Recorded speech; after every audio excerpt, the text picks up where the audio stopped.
Ia mengambil secari kertas kecil dari tasnya, dan menuliskan sesuatu dengan tangan gemetar. Apa sebenarnya yang terjadi? Maka mari kita lanjut ceritanya dari awal.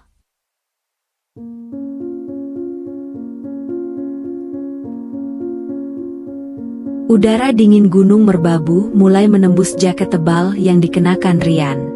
Ia berhenti sejenak, mengatur napasnya yang mulai tersengal sambil menatap jalur pendakian yang semakin curam.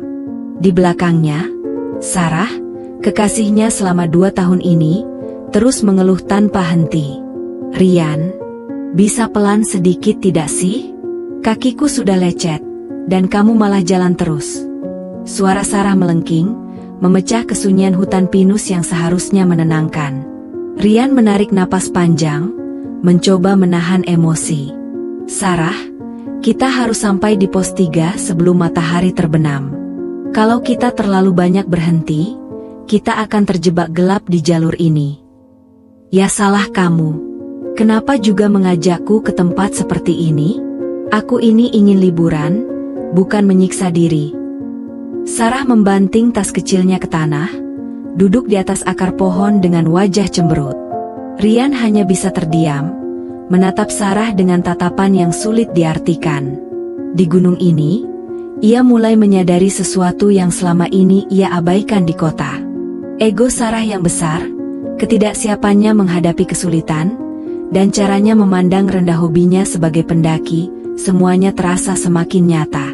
Di tengah perdebatan dingin itu, dari arah jalur pendakian di atas mereka, muncul seorang perempuan dengan tas carrier besar yang tampak sangat proporsional dengan tubuhnya. Perempuan itu berjalan dengan langkah yang tenang dan teratur. Saat melewati mereka, perempuan itu berhenti. "Permisi, ada yang bisa saya bantu?" "Temannya kenapa?" tanya perempuan itu. Suaranya lembut, namun terdengar tegas dan penuh percaya diri. Rian terpaku sejenak melihat wajah perempuan itu. Tanpa riasan berlebih, hanya wajah yang berkeringat namun memancarkan ketulusan. Namanya tertera kecil di emblem tasnya, Dinda. "Ah, tidak apa-apa. Hanya sedikit kelelahan," jawab Rian canggung.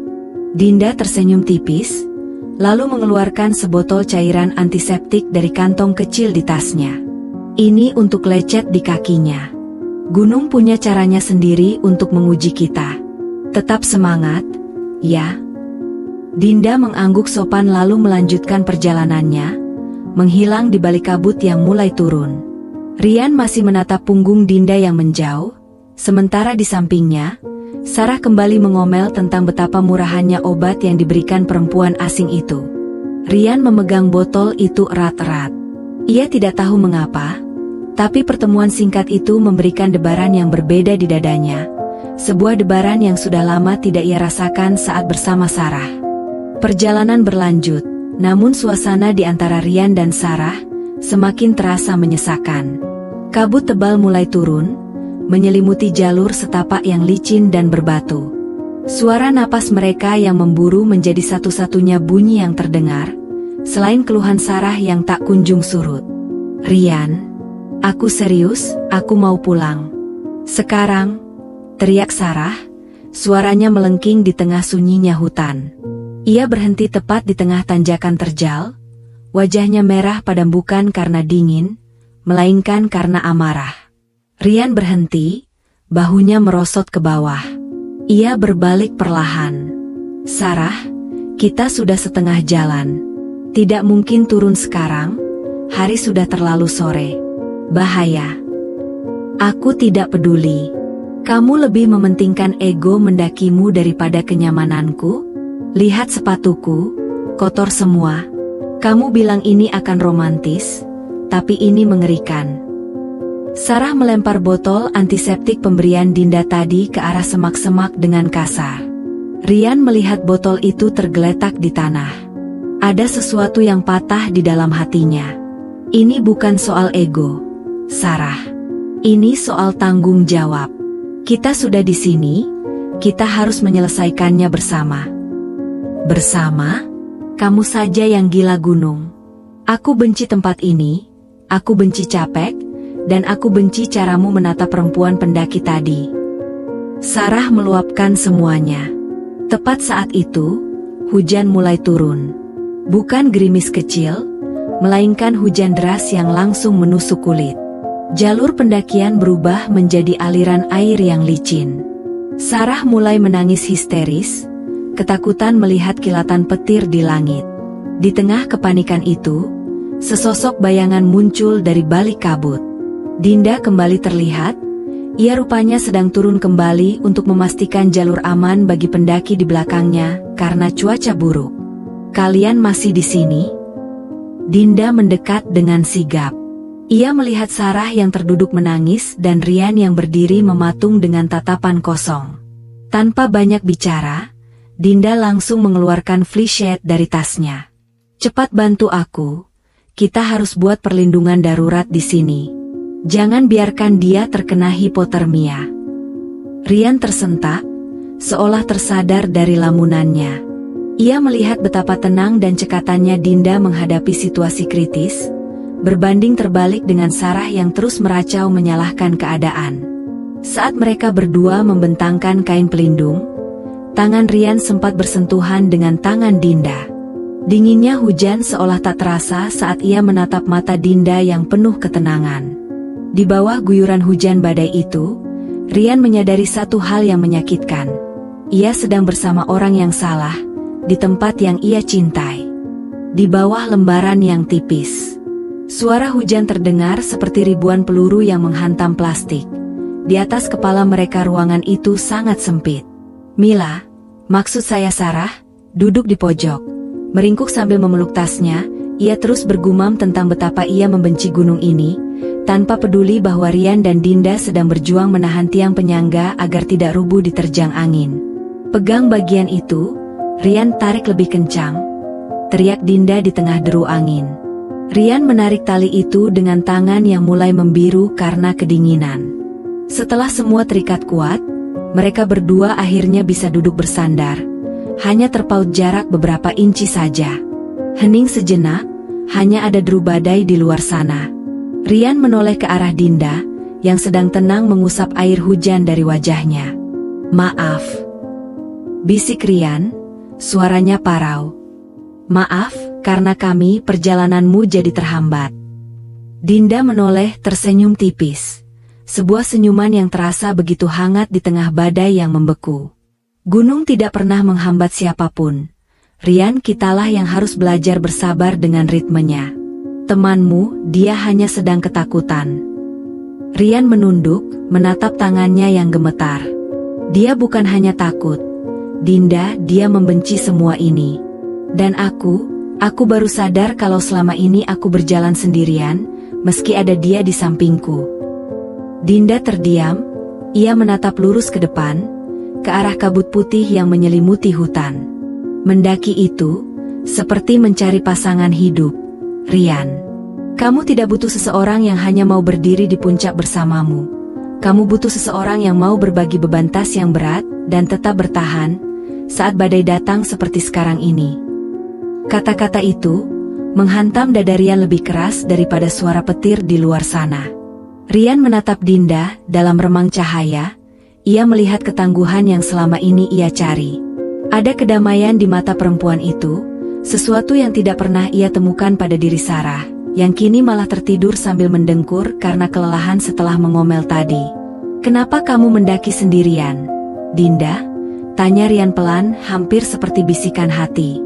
"Karena aku belum menemukan seseorang yang detak jantungnya seirama dengan langkah kakiku," jawab Dinda lembut, matanya bertemu dengan mata Ryan. Pada detik itu, di tengah badai yang mengamuk di Gunung Merbabu, Ryan merasakan sesuatu yang asing namun nyata. Sebuah perasaan yang tumbuh di antara dinginnya tanah dan basahnya pakaian mereka, sebuah percikan yang meyakinkannya bahwa perjalanan ini bukan sekadar tentang puncak, tapi tentang siapa yang berada di sampingnya saat dunia terasa runtuh. Pagi menyapa dengan sisa-sisa embun yang menusuk tulang, namun suasana di dalam tenda darurat itu jauh lebih dingin daripada udara di luar. Matahari mulai mengintip dari balik celah bukit, memantulkan cahaya pada butiran air yang menggantung di dedaunan. Sarah terbangun, wajahnya kusam, matanya sembab. Hal pertama yang ia lakukan bukan bersyukur karena selamat dari badai, melainkan melempar pandangan benci pada Rian dan Dinda yang sedang berbagi sebotol air hangat. "Bagus ya?" Suara Sarah keluar dengan nada sinis tajam, merobek ketenangan pagi. "Ternyata semalaman, kalian asyik bercengkerama, sementara aku menderita di sini." Rian meletakkan botol air itu perlahan, ia mencoba mengatur napasnya agar tidak meledak. "Sarah, Dinda membantu kita, dia yang menyelamatkanmu dari kedinginan semalam. Tolong sedikit saja, hargai dia." "Hargai?" Sarah berdiri dengan kasar, tasnya ia tendang hingga mengenai kaki Rian. "Kamu lebih membela perempuan asing ini daripada pacarmu sendiri? Kamu pikir aku buta, Rian? Aku lihat caramu menatap dia, caramu bicara padanya, itu tidak pernah kamu berikan padaku." Rian berdiri, ia menatap Sarah dalam-dalam, sebuah tatapan yang belum pernah Sarah lihat sebelumnya. Bukan tatapan penuh maaf, melainkan tatapan lelah yang sudah sampai di titik nadir. Karena dia menghargai gunung ini, Sarah, karena dia tidak mengeluh saat badai datang, karena dia mengerti kenapa aku selalu ingin kembali ke sini. Suara Rian bergetar, bukan karena marah, tapi karena rasa kecewa yang sudah mengkristal. "Oh, jadi kamu mau perempuan yang kotor seperti ini?" Sarah menunjuk Dinda dengan jarinya yang gemetar. "Silakan, ambil dia. Kita berakhir di sini, Rian. Aku mau turun sekarang juga." Sarah membalikkan badan, berlari menuruni jalur setapak tanpa peduli pada keselamatannya sendiri. Rian sempat ingin mengejar, namun langkahnya terhenti. Ia melihat ke arah Dinda, yang berdiri tenang di ambang cahaya matahari. Dinda tidak berkata apa-apa, ia hanya menatap Rian dengan tatapan penuh simpati, tanpa menghakimi. "Kejarlah dia, Rian, pastikan dia sampai ke bawah dengan selamat. Itu tanggung jawab terakhirmu sebagai laki-laki yang pernah mencintainya." Rian menarik napas panjang, udara pagi yang segar masuk ke paru-parunya, seolah membersihkan semua beban yang selama ini ia pikul. "Aku akan mengejarnya, tapi bukan untuk kembali padanya, Dinda." Rian mendekati Dinda, ia mengambil secari kertas kecil dari tasnya, dan menuliskan sesuatu dengan tangan gemetar. "Boleh aku minta nomor teleponmu? Atau setidaknya, beritahu aku di mana aku bisa menemukanmu, setelah semua urusan ini selesai." Dinda tersenyum, kali ini senyumnya begitu cerah, mengalahkan sinar matahari pagi itu. Ia mengambil pena dari saku jaketnya, dan menuliskan sesuatu di telapak tangan Rian. "Temukan aku di kaki gunung berikutnya, Rian, jika langkahmu masih tetap sama." Rian menatap tulisan itu, lalu menatap punggung Dinda yang mulai berkemas.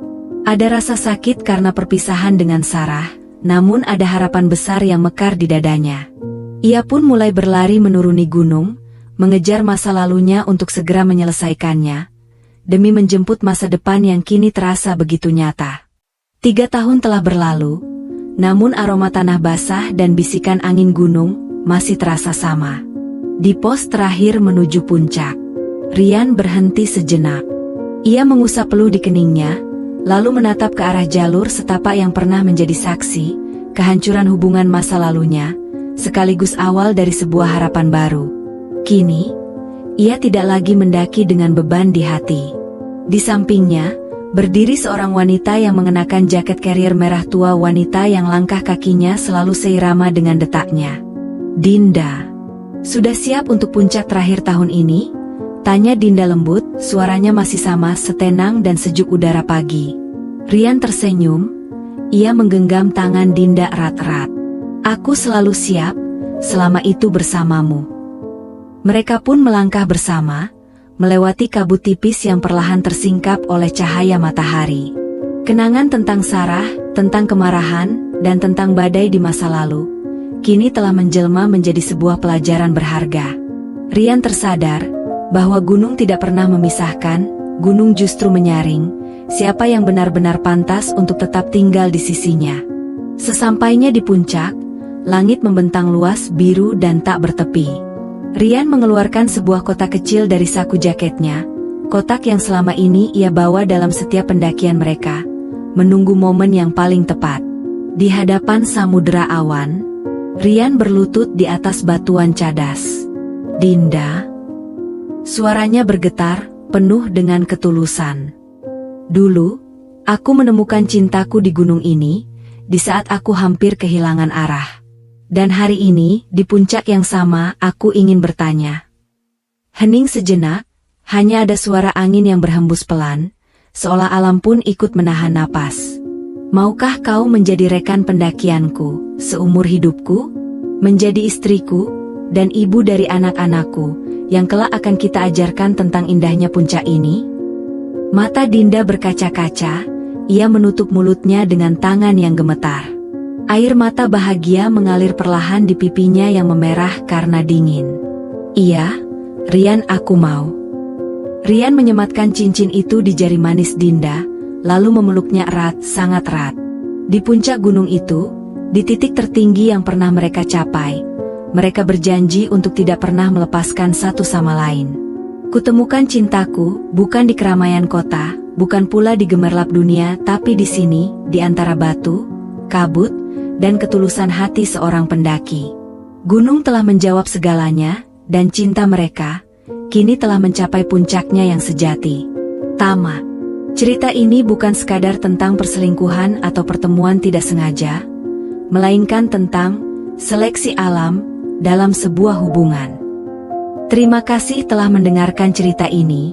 Sampai bertemu di cerita-cerita berikutnya.